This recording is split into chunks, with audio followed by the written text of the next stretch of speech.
This episode is brought to you by Snapple. Want to know another Snapple fact? The first hot air balloon passengers were a sheep, a duck, and a rooster. Ridiculous. Check out Snapple.com to find ridiculously flavored Snapple near you.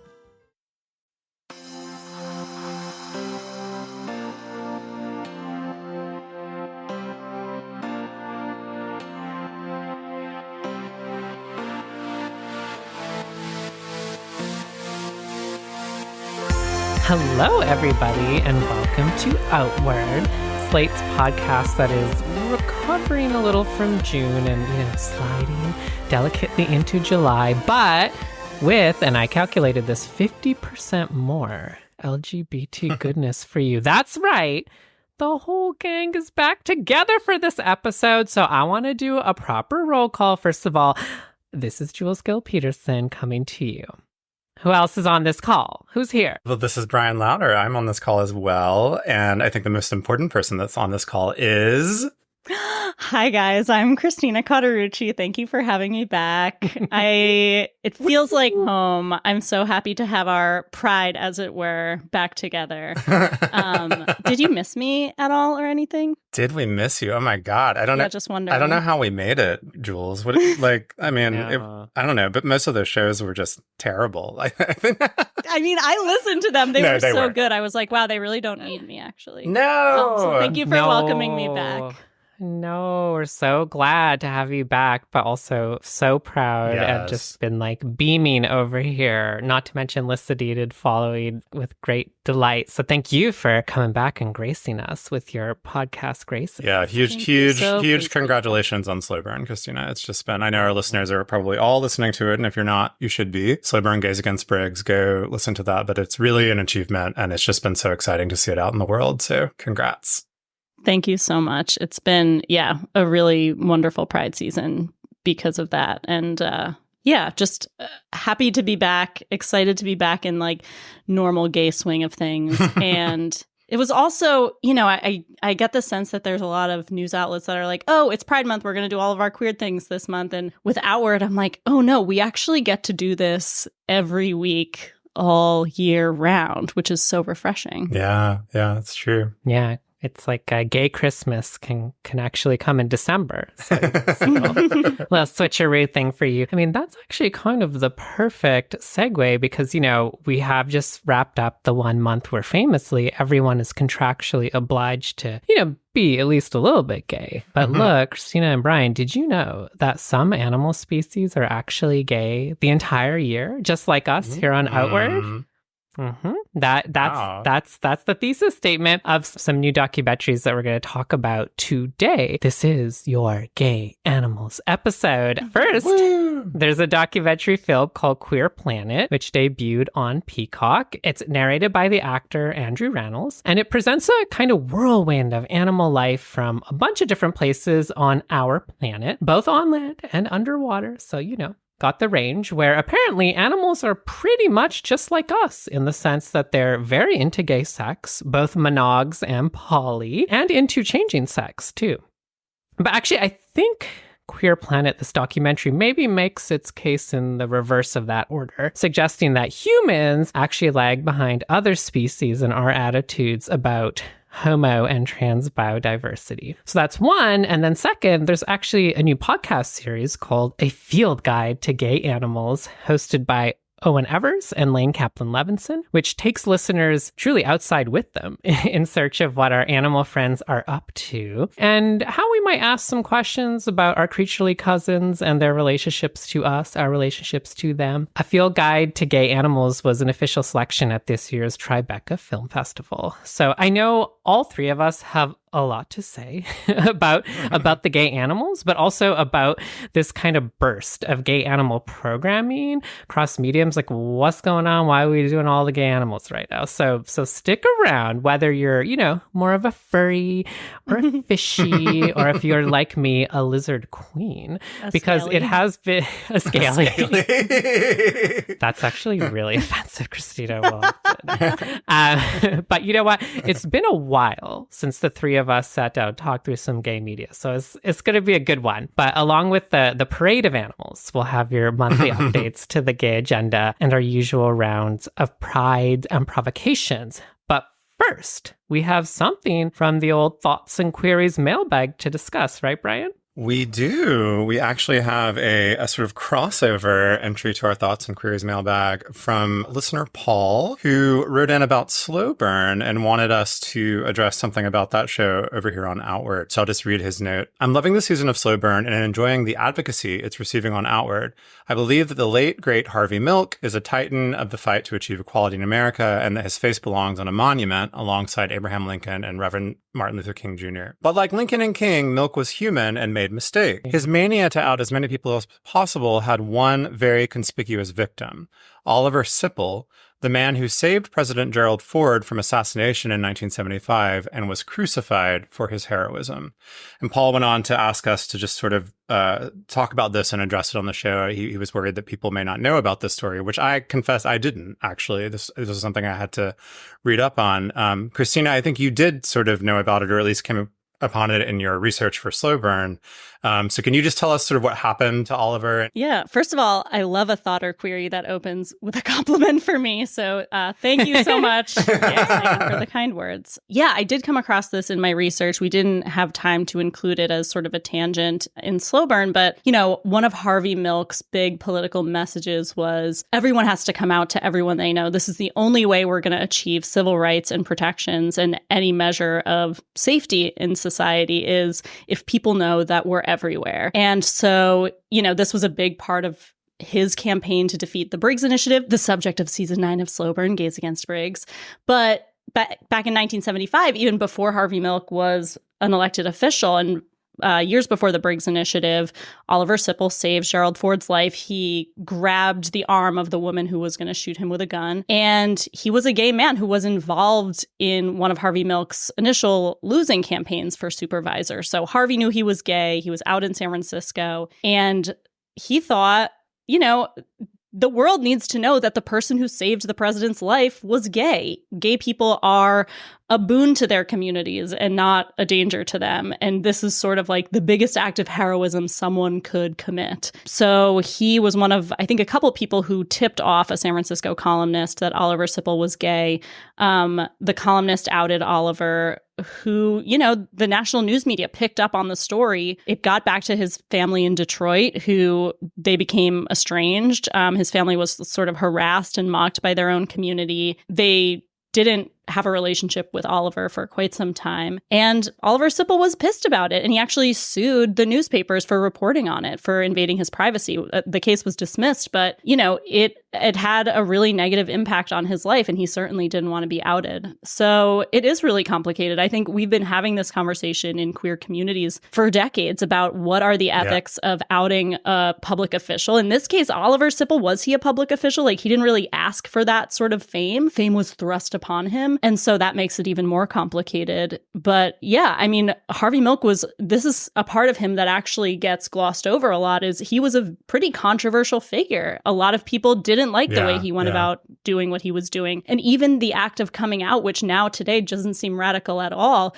there were a lot of people at that time, especially older gays, who didn't want people to come out. They were happy living, or, you know, happy-ish, living their quiet, closeted lives, and thought if people know gay people are everywhere, they're going to know that I'm gay. They're going to be suspicious of two women living together. So I appreciated this note, and I do think it's a really interesting side of Harvey Milk. You know, I tried to show his complexity in the season, but yeah, the Oliver Sipple story is a really interesting one. So fascinating. And, you know, this is maybe less of a historical comment than I'm used to making. But, you know, Gerald Ford would probably rank pretty low on my list of presidents I would associate with anything, even just vibes-wise, gay. So I didn't know this little entry. Appreciate the chance for us to get more acquainted. Yeah. Which, by the way, Oliver Sipple never got invited to the White House or anything you might expect of somebody who literally saved the president's life. And so part of Harvey Milk's thinking was, it's because Oliver Sipple is gay. Interesting. When I was reading up on this, one of the things that was surprising about it was to find that Ford not only didn't, formally invite him to the White House or thank him really, aside from I think he wrote him a letter, but also the guy, there's another person, a taxi driver, I think, who got hit by the bullet. So when it was deflected from Ford, it actually hit somebody else. And he never got anything from Ford either. So he was kind of pissed about it also. So it sounds like Gerald Ford didn't handle any of that very well. But yeah, I mean, I think this is just a great reminder, like you said, Christina, that outing is complicated and it, is not always a positive strategy for everyone. And I think that's something we've been talking about on the show too. Even now, it's like, is visibility, maybe is the word we might use, actually the best strategy for everybody at all times, and maybe not. So this is a great historical reminder of that was certainly true even at the birth of that idea. So thank you to Paul for sending that in. We love our thoughts and queries. Please send more. We love advice letters. We love thoughts. We love queries, any of those things. And we'd love to hear your voices. So we can get voice memos. That's amazing. But emails are also fine. And you can send those to outwardpodcast@slate.com. Well, I don't know about you two, but I do think it is time for some prides and or provocations. So, Christina, do you want to kick us off? Yeah, I've been really excited to share this pride. I've been thinking about it a lot. So, I'm feeling really proud of. I actually don't know who this person is, but Martha Ann Alito's neighbors across the lagoon. So we learned a few weeks ago that Martha Ann Alito was having some trouble getting into the pride spirit last month. So this is the wife of Samuel Alito, the ultra-conservative Supreme Court justice. And Martha Ann was taking some flack for her interest in flags. First, she flew 2 flags that were linked to the January 6th insurrectionists and the sort of whole Stop the Steal milieu. And then she was secretly recorded by somebody who was posing as a conservative supporter, saying she was so upset that she had to look across the lagoon at the pride flag for the next month because one of her neighbors was flying it proudly. So I don't know who these people are who fly it, but I love them. Anyway, Martha Ann was so incensed that she promised when the hubbub dies down about all this flag stuff, she's going to send those queers, or I guess allies, a message every day with a different flag. She said she was going to make her own flag with the Sacred Heart of Jesus on it, which is actually a little bit of a metal symbol, plus flames and the word shame in Italian. Super gay. Oh my God. Yeah, I know. I'm so sorry. Italian? Okay, that's campy. Italian. So I find it really beautiful, thank you to Martha Ann's neighbors, that even in this moment where we're in a weird place where like corporations are still co-opting it for their own ends, but also we have like Josh Hawley saying that government buildings should replace it with the 10 Commandments. The flag has just become both super banal and this really intense flashpoint. And so I'm just still proud that it holds enough power to drive Martha Ann Alito up a wall. And I hope that her neighbors across the lagoon fly it year round. That would make me even more proud.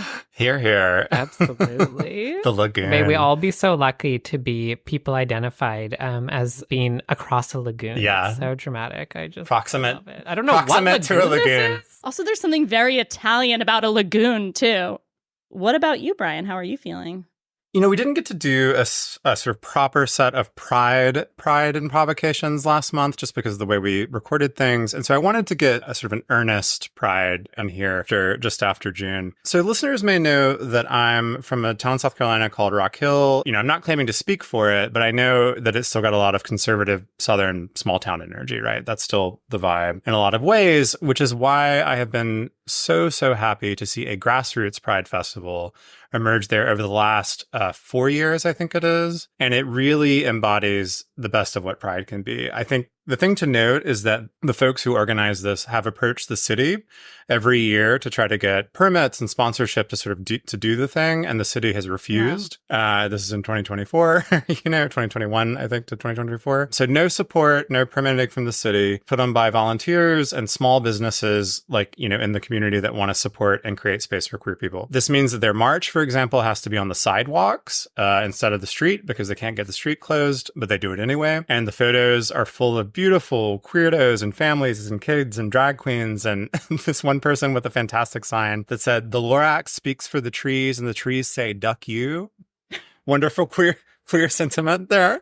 Lorax is maybe like a non-binary icon. I don't know. Something like that. There's also a trash can they put out inviting people to dispose of their hate in it, which I thought was cute. And they have cute events. It's like, drag bingo and story hour and a kids parade. All of these are kind of brave, right? Like in this climate. So anyway, it's just so cool to see this kind of thing. And, of course I get a little weepy about it because if it had existed when I was a teenager, it might have really made a difference for me. But I'm happy that it's there now. If you're in the area and you want to go or know more about it, or if you just want to support it, you can check out rockhillpride.com. That's so wonderful.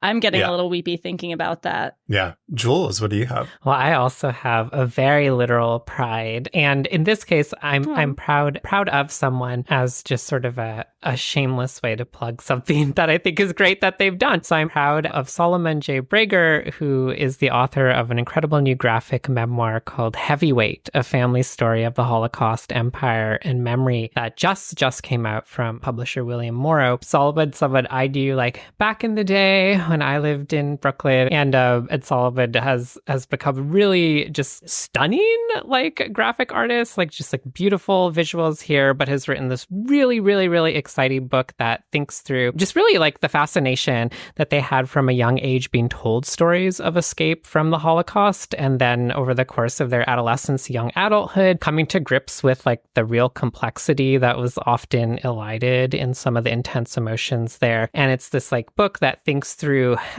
some of the imperial histories actually, encoded in the ways stories were handed down to them that weren't always obvious. So those kinds of questions obviously have a real particular resonance right now. And I just, it looks just like a beautiful, thoughtful, really interesting intervention in this genre that I think, there's like quite a few graphic memoirs that go back a number of years that kind of like hang out in this area of historical memory and like historical trauma. So really, really, really excited to sit down and read it. And yeah, I'm feeling the pride, but also wanted to take the chance to just recommend to folks to head out to wherever fine books are sold and get yourself a copy of Heavyweight because I think you'll really enjoy it.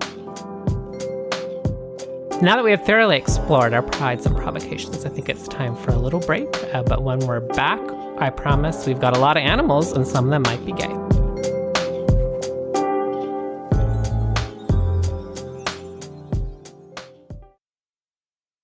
Have you heard the term nuclear family? The phrase was coined by an anthropologist in the 1920s to describe the family structure of a straight married couple and their kids. Now, over a century later, only about 18% of Americans actually live in a family by that definition. That means that over 82% of Americans represent different kinds of family. From This Is Actually Happening comes The 82% Modern Stories of Love and Family, a special 6-part series focused on those who have broken away from the norm and challenged society's notions, from an asexual educator and activist raising a child with 2 other co-parents, to a gay man in the clergy who chose the path of celibacy and created a unique family unit with his straight best friend. Each episode offers an intimate first-person perspective from those whose family lives have taken different shapes. To listen to the 82% series, follow This Is Actually Happening on the Wondery app, or wherever you get your podcasts. You can listen to This Is Actually Happening ad-free on Wondery Plus.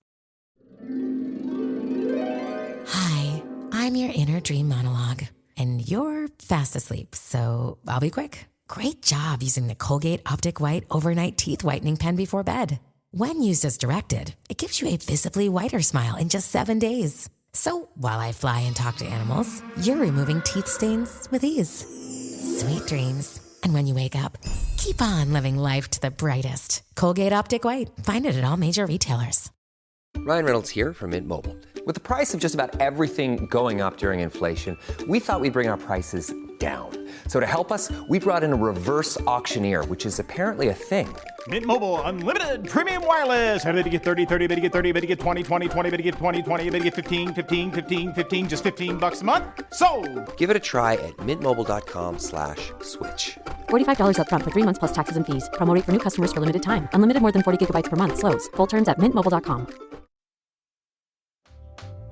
Right, we are back. So sometimes the universe, or maybe in this case I should say a big gay stork, drops a topic into our labs. Early in June, we realized that this Pride Month was going to see an upsurge in queer animal programming. This is all through, the kind of press releases and things we get. I noticed that this was going to be a theme, and the two big ones were a Peacock documentary called Queer Planet and the new podcast, A Field Guide to Gay Animals. Our curiosity was piqued. Of course, everyone loves cute memes about gay penguins, and I kind of enjoyed hearing about bighorn sheep thruples getting it on or whatever.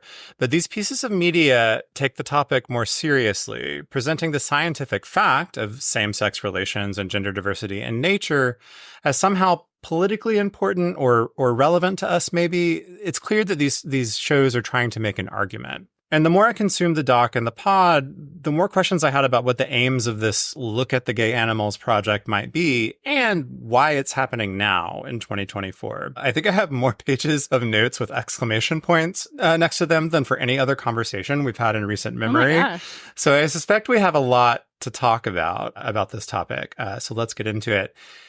Before we zoom out to any of those sort of more political or philosophical questions, I do think it's sort of fair to the shows to take a few minutes to discuss each thing separately. So I think we should start with Queer Planet. Let's listen to a clip for our listeners. You'll be hearing narrator Andrew Reynolds, who for whatever reason decided that Boys in the Band Bitchy Queen was the right tone to take in this nature doc. So take a listen. Our planet is home to over 11 million species.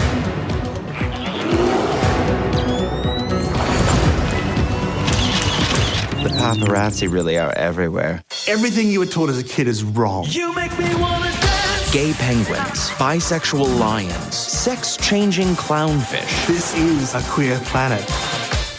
Okay, we're back. I guess I just want to start with initial reactions. How did y'all feel about this? Maybe in terms of style, content, rannles, rainbows encircling the earth. Were there any favorite animals that you met? I'd love to hear about Queer Planet reactions. I watched this with my wife, who said, it feels like Nat Geo had like a bunch of extra sex footage that they couldn't include in their normal programming. And then this is just using all of that. I actually did think it was kind of interesting to see animals having sex, which you don't often see on regular nature documentaries. But I was so turned off by the scripting and the narration. I think the sort of talking heads people I mostly enjoyed. I thought they were all smart scientists and whatever, but describing a penguin, like, can you believe this penguin has to find his mate at the largest circuit party ever? Like, it felt extremely patronizing to me. Like, as a queer, I can't be expected to consume a documentary if like someone's not talking to me in gay jokes all the time. And the like anthropomorphizing of animals and ascribing identity to them as opposed to just sexual behavior really rubs me the wrong way, because it's not, it feels infantilizing to humans. And I think it also kind of blurs the topic that we're trying to talk about, or like the message, I guess, which it clearly does have, which is that, animals do it. It's natural. So it's natural when we do it too. But the format that this was delivered in was really pretty offensive to me. Yeah. Y'all, this one was so hard for me. But like, some of that's my fault. I am legitimately, the history of science, including the history of like evolutionary biology, is something I've spent a lot of time studied. Yeah. Evolutionary biology. Yeah. That's interesting to think of in this context.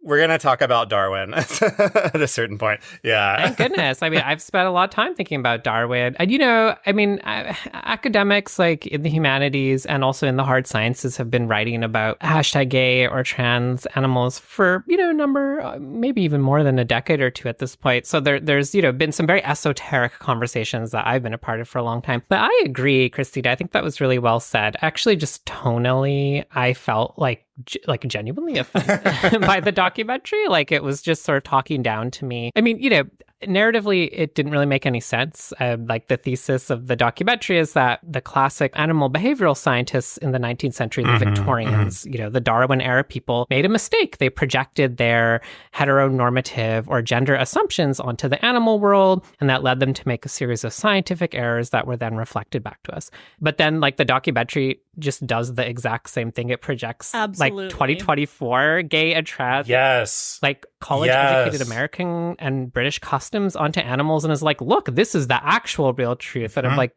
do you really think the viewer can't like pick that apart? And again, that's just a matter of conception, right? It's like not any of the particular animals in the film are not at fault, neither are any of the particular humans. But I was just like, I kind of ended up in the same place as you, Bryan. I was sort of like, I'm so interested to know what it is that feels compelling, like, to when things like this get greenlit. Because if, like, I understand that an appeal to nature, it's the ultimate normative claim. Like, if something is natural, then it cannot per se be wrong. But, like, there's no evidence that those kinds of claims, like, have been efficacious for, like, anyone, like, ever, basically.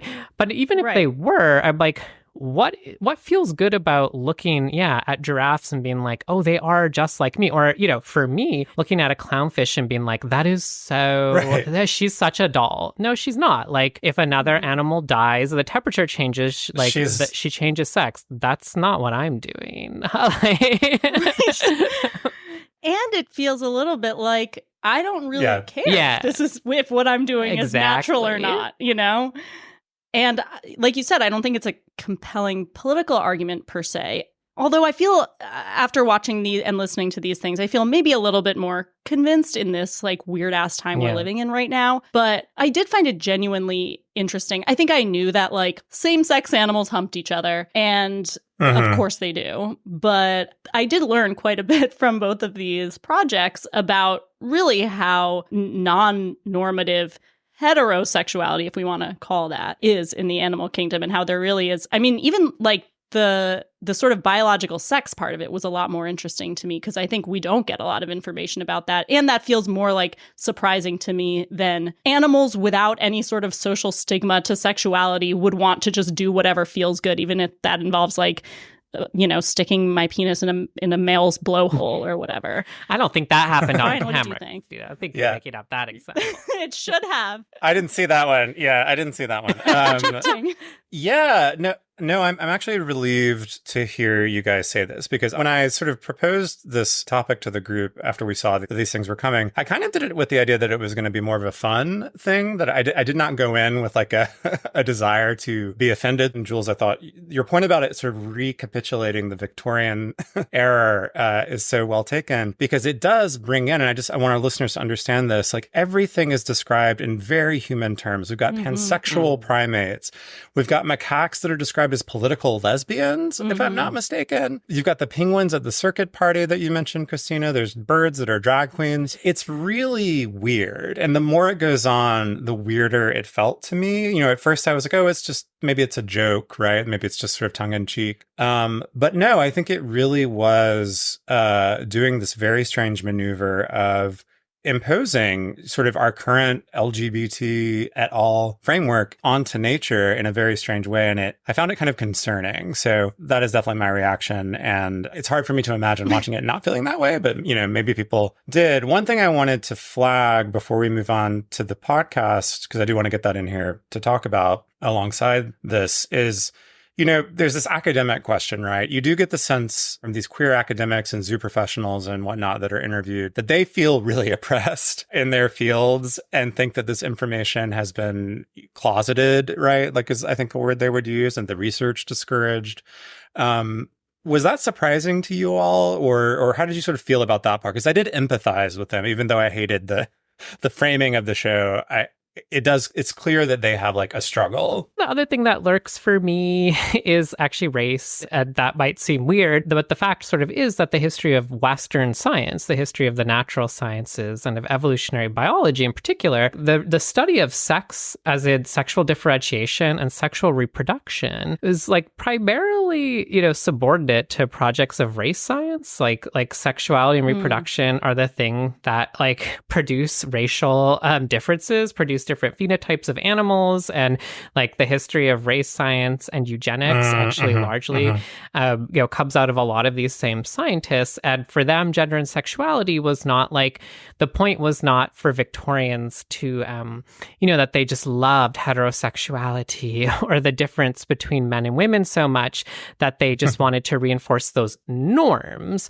The point was to, prove scientifically, according to them, the superiority of the Anglo-Saxon race, in which men and women were the most different from one another, in which the function of reproduction was to reproduce the nation and by extension the white race. Like, it's sort of weird to do a kind of celebration version of the fact that some of that sex could be like gay, and not talk about like the historical function of race there. It's just weird to me. But like, it's not obvious, right? But I think that's a really interesting subject. But I think it's important if you're going to talk about like, just to say American and British science, like there's only one particular worldview on animal behavior. It's not the only one that has ever existed in the entire world, right? And it's interesting to me that a lot of evolutionary biology, particularly the stuff that does go head to head with Darwin's legacy, often really does still do this thing where it argues that like quote unquote gay and trans animals have to have like a social purpose, that they are, for example, altruistic, right? Like the gay uncle thesis. We see it in the documentary film. So the penguins, when the male penguins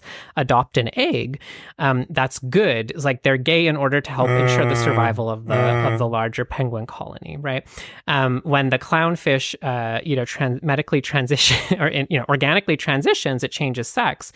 It's to save the family unit, right? To perpetuate itself. And the analogy is then made that, well, for humans too, right? We can only be gay or engage, in fact, in gay sexual behavior or transsexual, embodied behaviors in order to further the survival of the entire species. And that to me is just like objectionable, right? I don't have gay sex and change sex to further the collective reproduction of the species. That is like the white supremacist, like 19th century is calling. And so it's just like, there actually is a lot of science trying to argue that like we have value because we actually are subordinate to the like the most heavy structures that humans have constructed, not animals. Sorry, these animals don't have societies. Like, come at me, people in the comments. Like, they don't. Let's actually take a moment to bring the podcast into the chat, because we've referenced it a few times now, and I just want our listeners to know what we're talking about. It's called A Field Guide to Gay Animals, and like Jules said at the top of the show, it's hosted by animal enthusiasts Owen Ever and Lane Kaplan-Levinson, and it includes sort of the expert interviews and like fun zoo scenes you'd expect, while trying to uncover the queerness that's hidden or not so hidden, right, in the animal world. And one thing that I want to note about it that's really interesting is it sort of relies on this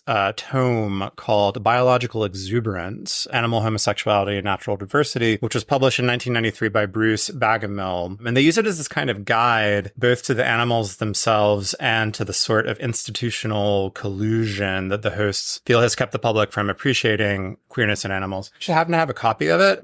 They talk about it as a thing that's sort of secretly passed among friends, and actually a dear friend drag queen gave me this years ago as a birthday present. So this is true. I can verify that. And it is fascinating. And so, I just want to bring that show and maybe that book, into our discussion, because it does have a lot of the same themes. And I think, Christina, you wanted to say something about it in particular. Yeah. Jules, when you were talking about this idea of like queer people actually have sort of an evolutionarily or reproductively relevant purpose, there's somebody who's interviewed in, I think, episode 2 of the podcast. I don't remember who this person is, but and we should say we've only heard 2 episodes of this podcast. It goes longer, so, keep that in mind. But this person says basically the existence of queer animals, if we want to call them that, means that sex doesn't have to just be about reproduction, and that reproduction doesn't have to be the only purpose in life or the only sort of driving impulse in living, which I think is the kind of message that can be very meaningful to people living under, like, in the society that we're living in, with all the messages we're receiving and shame in Italian that's put upon us for not necessarily reproducing or having reproductive sex or expressing our genders in a reproductively normative way. But the way the person talks about it in the podcast, I think they do find it very meaningful because they say, it means I'm not a biological accident and I can have other purposes. I can be a leader. I can be an aunt. I can spend my time doing this and investing in the community and da-da-da. And I'm glad that person, and I'm sure many others, do find meaning and excitement in the idea that I'm not just an aberration doing something that, doesn't necessarily harm anyone, but maybe isn't valuable. But I personally feel a little bit like I don't really care if I have a larger purpose for the human race. Like maybe I actually want to be a wrench in that system. And I do find a lot of joy in doing the things that maybe being a parent wouldn't allow me to have as much time to do, like being an aunt and, throwing parties, penguin circuit parties, what have you. Yeah, I think that actually might be a good place for us to take a short break. And when we come back, I think we can continue talking about that and sort of put these two shows together because there definitely are overlaps. So let's take a quick break. What's the history of cannabis legalization? It traces back to San Francisco's 1980s AIDS crisis. We hear from a pioneering AIDS doctor on how cannabis was helping patients, and from the woman running the biggest cannabis operation in San Francisco at the time. I never felt, I'm going to get AIDS and die. I just felt like I can be of some help. This is AIDS and Cannabis, a 3-part series on how to do the pot. Listen wherever you get podcasts. Okay, we are back. One of the things that I really appreciated in the podcast was that there was one person quoted somewhat in passing that says same-sex animals mostly have sex because it feels good, right? They have erogenous zones that they want to stimulate. And that felt really important to me, especially after watching the documentary that we were talking about before on Peacock. They're animals. They're just doing like animal things, right? Does that make them gay? Are we only gay because it feels good? Like, so this is where we've been touching on this already, but this is where I think it gets really thorny and weird. And I want us to just kind of dig into I think to me, what's the core problem here or question, which is, can nature be queer, right? Like, is this framework both of these media products are putting onto the natural world, does it make sense? I mean, I feel very confident saying this as someone who inadvertently has spent many years having to think about it. Yeah, I mean, nature can be queer insofar as that word is, essentially meaningless and is just meant to encompass like everything, everywhere, all at once. So it just kind of has no particular meaning anymore. And for me, no, animals cannot be gay. Animals cannot be trans. Not even all people are able to fall into those categories. They haven't been around forever. They're not natural in the sense, unless you want to say, well, literally everything is natural insofar as everything in the entire planet transpires under the rubric of nature. But those are just philosophical, semantic, taxonomic games, right? And I think this brings us to maybe a closing question, which is like, what is this for? What is this for now, right? I think one of the things that it felt like it cheapened for me, and I'm curious to hear Jules talk more about this, you mentioned it earlier, is the trans experience in particular. It feels like it does not map well with this at all. I found that those comparisons extremely iffy and strange. The clownfish that you mentioned, among others. There's something in the zeitgeist that feels like making this argument, this appeal to nature, now. Yeah, I think it's a liberal claim that's just actually very conservative, possibly the most conservative claim you could make. And it's also not new. I mean, that's the thing for me, the trans animals. I mean, I agree that the capacity to change sex is biologically encoded in the human species and quite a number of other species, and that plenty of species on this planet, more probably plant than animal, don't really have two sexes. There's no particular meaning to derive from that. And the reason I know that is that when I wrote my first book, I found that the mainline history of science in the 19th and 20th century already argued there were not two human sexes. There were no such things as exclusive men and women. And that, in fact, the ability to change sex seemed like a completely biologically determined capacity. And that was taken to be a really great way to engage in race science and eugenics and plan the racial perfection of the human species and the elimination of undesirable traits. It also is the foundation of modern trans medicine. The biological plasticity in the body is real and observed. That's why if you swap your hormones, like, hello, you can grow tits, you can grow a beard. Like, that's just that's a thing your body can do. There's nothing particularly emancipatory about that. And it did not lead to trans people having a good time. It led to the exact opposite of that. And so if I think ahead to, like, you know, unfortunately, a Supreme Court case that's going to happen next year, and I think about, wow, you know, I mean, I'm sure arguments will be made that science is on the side of transition, and that in fact it's a completely, you know, unremarkable thing to do. And those might be true. I don't disagree with those statements. In no way do I believe they will be politically efficacious. And I don't think they have any inherent value in their own. And to me, that's just sort of the fear driving conservative arguments in this moment, conservative arguments that are pro queer and trans. I just, you know, constantly think it's worth thinking about how much we give up in hoping that those will work, and just actually wrestling with the unfortunate fact that, like, they don't. You know, science is political. And there's no, you know, politically innocent science to follow here. You know, if nature and animals have anything to offer us, surely it's a little bit more interesting than reflecting ourselves as we think we are or hope we are today back to ourselves, as if we find who we are by looking at penguins. I just don't think that's what we really want or need. To your point about the Supreme Court, I know the book Biological Exuberance, that is sort of the foundational text for the podcast, was actually cited in an amicus brief in Lawrence v. Texas, which struck down sodomy bans. So, yeah, I will not be surprised if it's also cited in the case you're talking about.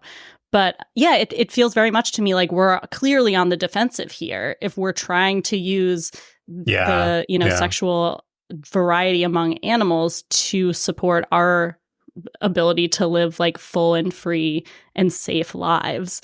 It's actually kind of sad to me to think about. And yeah, there's part of me that understands the idea that maybe this could be used to disprove the idea that trans identity is a social contagion or something, because it, you know, but I think it's very easy to see the differences between what's happening among clownfish and what's happening among trans human beings in 2024. I think conservatives, you know, are smart enough to make that argument too. And additionally, one point that one of my partners made when we were watching this is, like, you know, the people who hate queer people, who hate queer and trans people, are not probably the kind of people that are going to be convinced by scientific arguments anyway, right? Like an appeal to nature or science is not going to be the thing that wins them over. So if this is like an emerging political strategy, I just think it is, as we've been saying, I think it's a sort of dead end one. And also, as Jules has really pointed out, a very compromised one historically. So I think we should end it there. But folks should definitely go check out both of these things if you want to. A Queer Planet is streaming now on Peacock, and A Field Guide to Gay Animals is rolling out wherever you get your podcasts. I think we recommend the podcast a little bit more than the doc, but yeah, but go check those out and let us know what you think about it at outwardpodcast@slate.com. Well, that's about all the time we have for this episode. But before we go, we of course have your updates to the gay agenda. And Bryan, would you like to kick us off? I would love to. I'm going to cheat and have two, but I'll keep them very quick. One is for fun. It's called Dead Boy Detectives. It is a really excellent, very queer show on Netflix that I haven't really heard a lot of people talking about, so that's why I wanted to surface it for us. It takes place in the Neil Gaiman Sandman universe, so if you're into that whole thing, you'll be familiar with some of what's going on here. But it's much more of like a YA CW style show, but the writing is really good and the performances are great. Two older teen ghosts. One is an E.M. Forster type from the early 20th century named Edwin, and the other is an 80s British punk called Charles. They have teamed up to solve paranormal mysteries and help other ghosts move on. There's a medium entangled with a demon. There's a super campy witch. There's bureaucrats from the afterlife. It's really fun. But yeah, it's genuinely scary. It's funny. It's entertaining. But the queerest part of it is done really well. It centers around the Edwin character, the sort of like the Forrester-esque character who's struggling with his attraction to Charles, as well as some super sultry advances from the local cat king.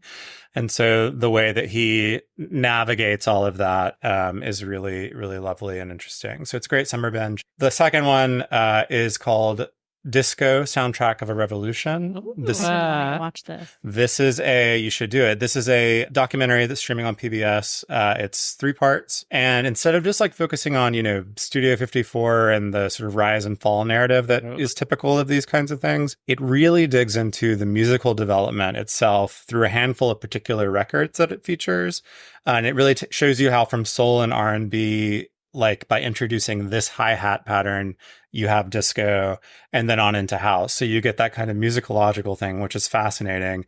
And then, of course, as it has to be, it's full of amazing Black and brown queer people who invented and created the world around this sound, only to see it, blown up into a crass sort of cultural Saturday Night Fever phenomenon and eventually get blown up in a baseball stadium in Chicago or football stadium, one or the other. The disco demolition of 1979. So you get all of that, but it's just really wonderful. And it with all the disco sort of vocabulary that's in our pop music now, I think it's really worth going back and understanding where that came from. So Disco Soundtrack of a Revolution on PBS is excellent.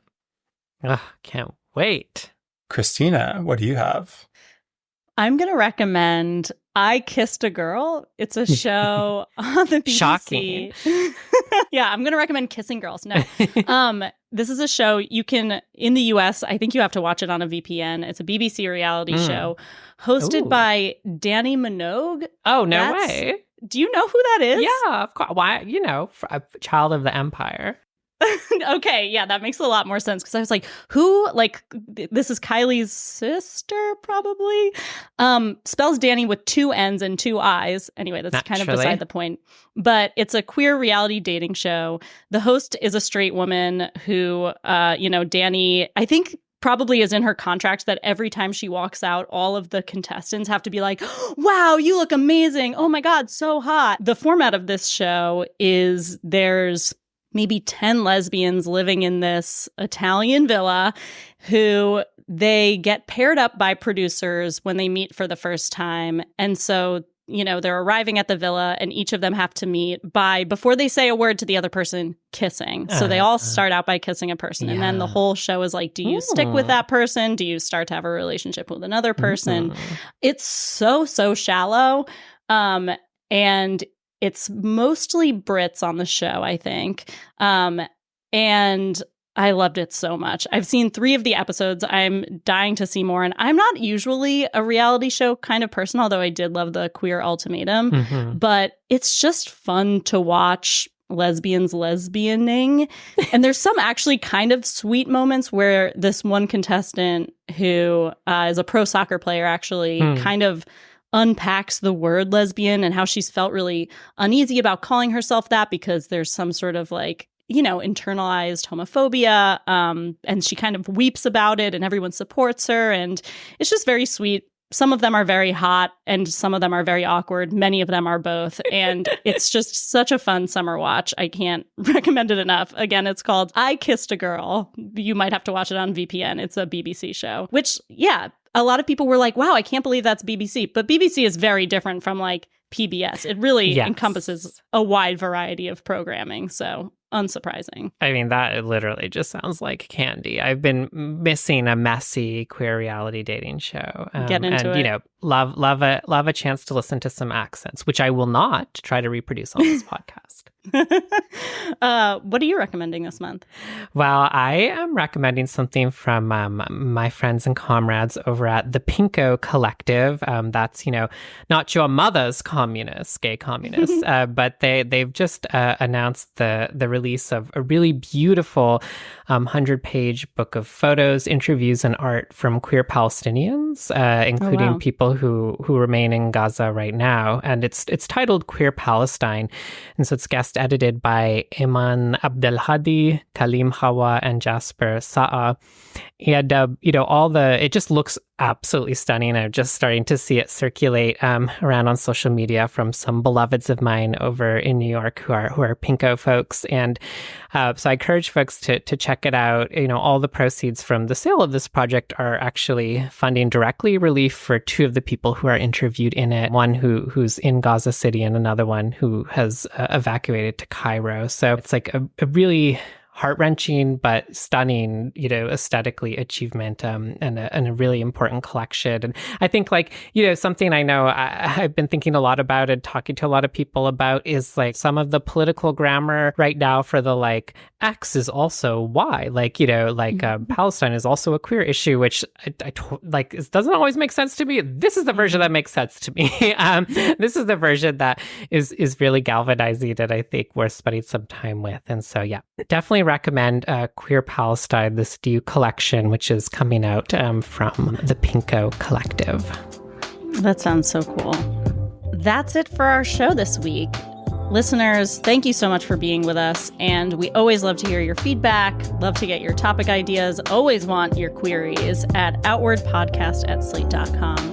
And just a reminder, by joining Slate Plus, you'll get ad-free podcasts, extra segments on shows like Working, and you'll never hit a paywall on the Slate site.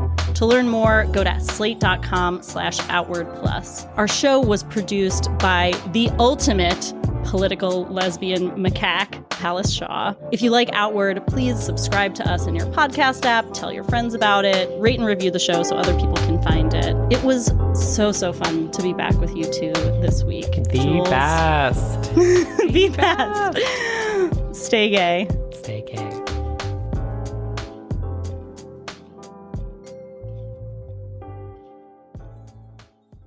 Judy was boring. Hello. Then Judy discovered ChumbaCasino.com. It's my little escape. Now Judy's the life of the party. Oh, baby, mama's bringing home the bacon. Whoa, take it easy, Judy. The Chumba life is for everybody. So go to ChumbaCasino.com and play over 100 casino-style games. Join today and play for free for your chance to redeem some serious prizes. ChumbaCasino.com. No purchase necessary. Void where prohibited by law. 18+ terms and conditions apply. See website for details.